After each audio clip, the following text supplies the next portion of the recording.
Bienvenue dans le Jubilé 2025 et l'hebdo MCR. Semaine du 7 avril au 13 avril 2025. Réflexion. Le pape François écrit « Ce n'est pas un hasard si le pèlerinage est un élément fondamental de tout événement jubilaire.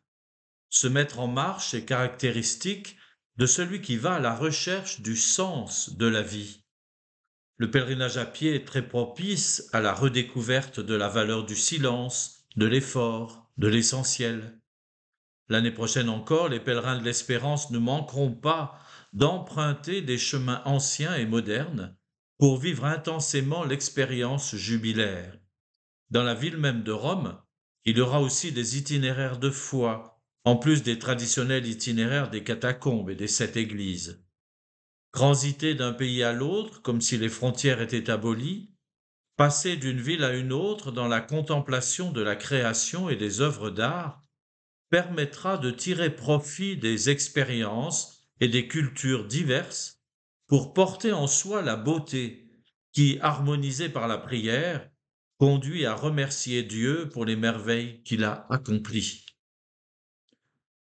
Comment puis-je me mettre en marche pour aller à la recherche du sens de la vie ?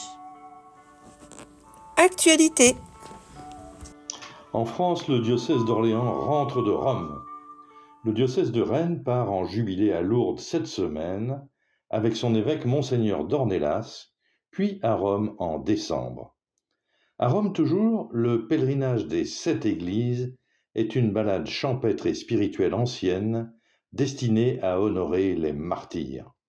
25 km jalonnés par les 4 basiliques majeures et 3 autres lieux.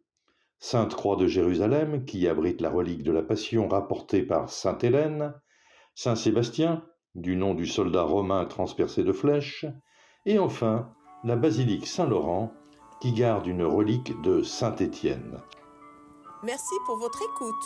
On se retrouve la semaine prochaine et n'hésitez pas à partager ce podcast autour de vous. Podcast réalisé par le Mouvement chrétien des retraités.